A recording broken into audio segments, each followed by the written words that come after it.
Hello friends, welcome to শত বড় আশা করি তোমরা সবাই ভালো আছো, আমিও ভালো আছি। তো এখানে দেখতে পাচ্ছ আমরা তিন মূর্তি সকাল সকাল মানে ভোরবেলার দিকে, সকাল না তো যাই হোক, ভোরবেলার দিকে উঠে নিয়ে 5:30টার দিকে রেডি ফেডি হয়ে নিয়ে আমরা বাইরে বেরিয়ে গেছি। এবার রাস্তা দিয়ে হাঁটতে হাঁটতে চলে যাচ্ছি 420 মোড়। 420 মোড় থেকে টোটো ধরে চলে যাব বাস স্ট্যান্ড, রথবাড়ি বাস স্ট্যান্ডে গিয়ে বাস ধরে নিয়ে চলে যাব তোমার হচ্ছে কৃষ্ণনগর। তো কৃষ্ণনগর যাচ্ছি কারণ এই ভাইকে রাখতে যাচ্ছি বাড়ি। ওই আমাদের এখানে মালদাতে কার্নিভাল দেখতে এসেছিলো, প্লাস মামার বাড়ি ঘোরাও হলো, কার্নিভালও দেখা হলো। তো আমাদের ওরও দুটো কাজ হলো, আমাদেরও দুটো কাজ হবে, ওকে রাখাও হবে। আর ওর ছোট্ট নিউ বুনু হয়েছে, তোমাদেরকে দেখাবোই, সেই ব্লগটাও খুব তাড়াতাড়ি আসবে। তো বুনুকেও দেখা হবে, আমাদেরও দুটো কাজ হয়ে যাচ্ছে। তো পাশে ট্রেন যাচ্ছে আর এদিকে গাড়ি।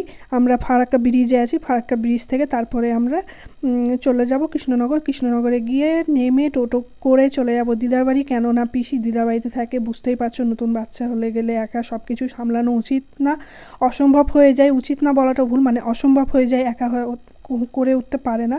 তো যাই হোক, আমরা দিদার বাড়িতে নেমে গেছি। দিদার বাড়িতে ঢুকে গিয়ে আর কোনো রকম ভিডিও শ্যুট করা হয়নি। তো এখনকার মতো এতটুকুই, টাটা বাই।